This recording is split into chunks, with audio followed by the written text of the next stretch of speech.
Okay အားလုံးမင်္ဂလာပါကျွန်တော်ဒီနေ့ကျွန်တော်ရှိမှာဒီဘုတ်သင်ကြားနေတဲ့ကိုတယောက်ပေါ့နော်မောင်ရွာကို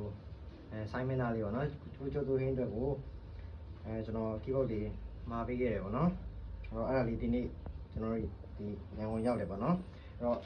ဘာမော်ဒယ်လဲဆိုတော့မော်ဒယ်ကတော့ Yamaha PSR S8 920 plus ပေါ့နော်plus ပေါ့နော်ဒီအဲ့ဒါလေးကျွန်တော်အခု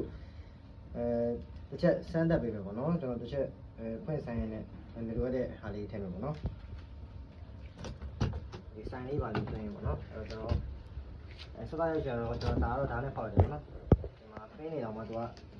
တစ်ခါလေးနှိပ်ထားပေးရပေါ့နော်ဟိုလုံးဝဖွင့်ဖောက်တာချင်းမရှိဘူးအဲ့ဒါ920 plus ပေါ့နော် Yamaha PSR S8 ပါဒီဒါသူ Amazon ဖွင့်နေခါတွေ့ရမယ်ဒီထားပါနော်โอเคဒါတစ်ချက်ဒါဒီnote stand ပေါ့နော် note stand ဖြစ်ပါတယ်ဒါသူ adapter ပေါ့နော်Yamaha adapter ဖြစ်ပါတယ်သူကခေါင်းကလိုမျိုးအကြီးနဲ့လာတယ်ပေါ့နော်Yamaha adapter ပါနောက်ပြန်ဒါတော့သူဒီ menu ပဲပေါ့နော်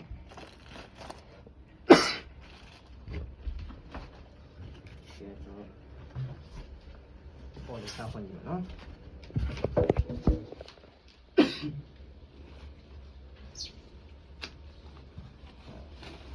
ပါကင်ပေါ့နော်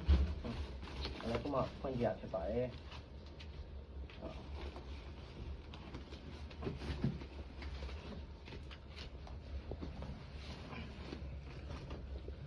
ဒီလိုရှင်းကြတယ်ဒါ920 plus ပေါ့နော်ဒါကျွန်တော်တို့ဖောက်ပြီးချင်နေပါ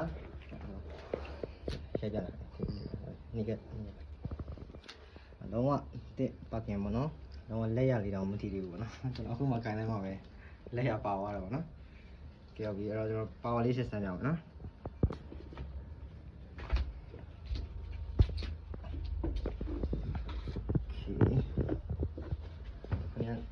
20 plus ပေါ့နော်